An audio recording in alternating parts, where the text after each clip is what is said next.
Story of the World, Volume 3, Chapter 15, Part 2. War Against the Colonies. Louis XIV saves New France. Up north of Massachusetts, the French colonies were also fighting with Native American enemies. The people of New France had done their best to be friends with the Native Americans nearby. Years before, Samuel Champlain had been careful to make friends with the nearest tribes, the Hurons.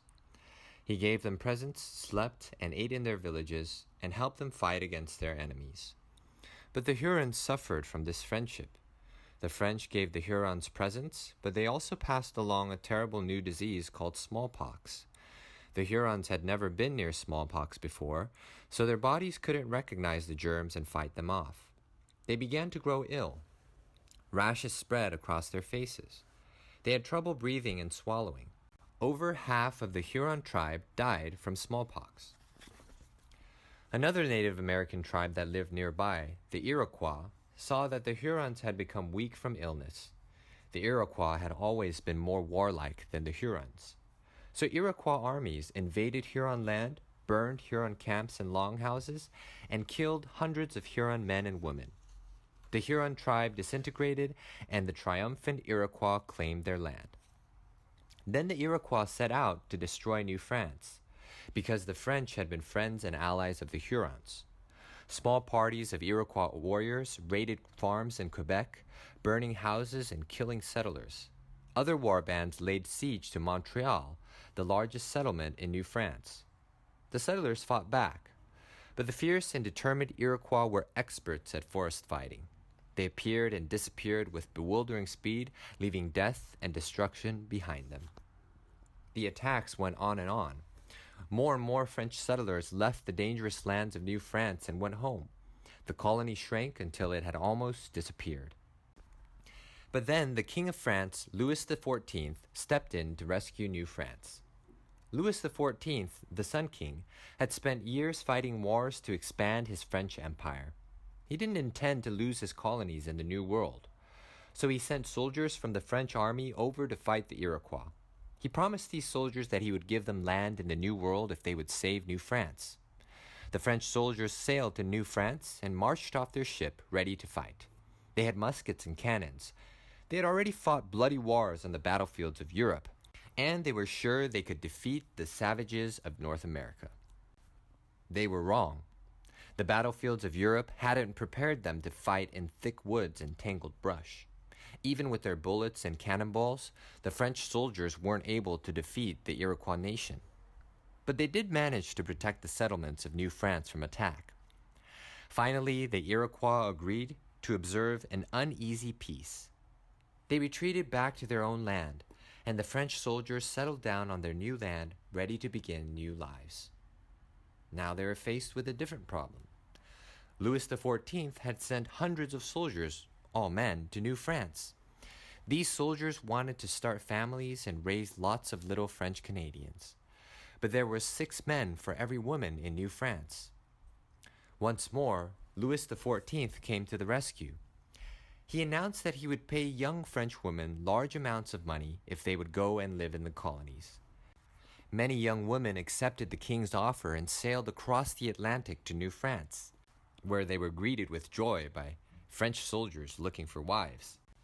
These young women became known as filles de roi, or the daughters of the king. Now that New France was a safer place to live, the colony began to grow once again. Farmers called habitants cultivated the fields of the New World. Fur traders called voyageurs sailed up and down the rivers trading for furs. Ships from France came to the ports of New France, bringing French goods, newspapers, and more settlers. The towns of Quebec and Montreal grew larger and richer. The streets were laid with cobbles, stone houses stood proudly in the middle of each town.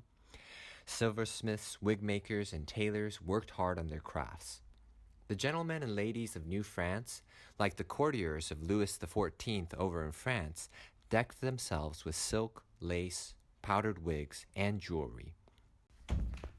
But the Iroquois had not given up. Once again, they began to attack the rich towns and farms of New France. One October morning, the farm of Francois Jarret lay peacefully under the mellow fall sun. Francois Jarret was a seigneur, an army officer who had been rewarded with a large farm.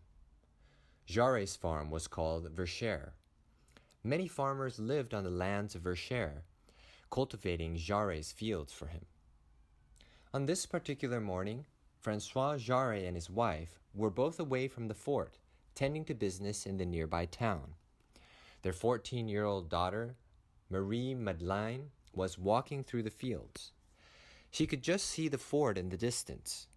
Birds sang in the trees nearby, and the cool fall air moved against her face.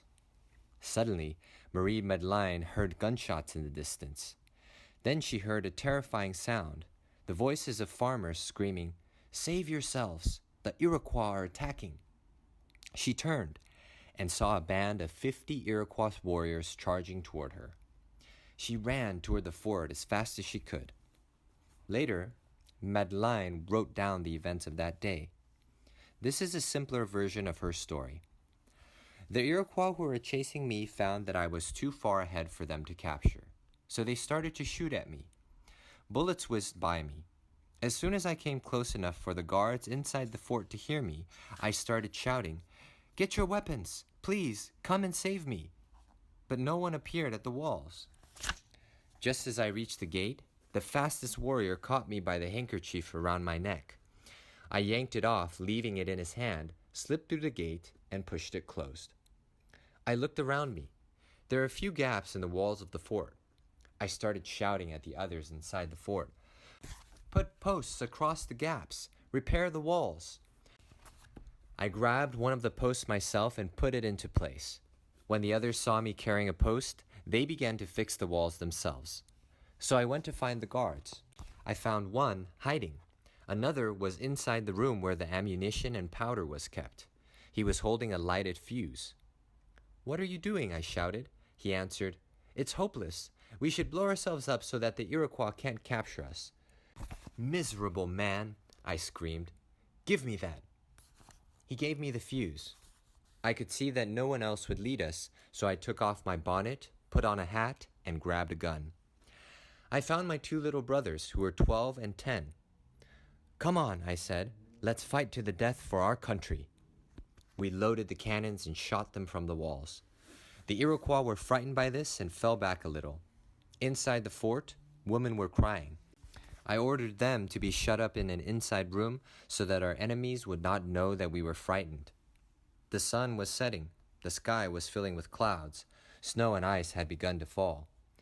I knew that the enemy would attack again as soon as the night grew dark. All night, we stood on the walls, guarding the fort against the invaders. I took one corner, my two brothers took two more. The last corner was guarded by a man of 80 years old. For 8 days, we held the fort against our enemy. End block text. Finally, French soldiers from nearby settlements arrived and drove off the attackers. For her bravery, Marie Madeleine de Verchères became a French-Canadian heroine.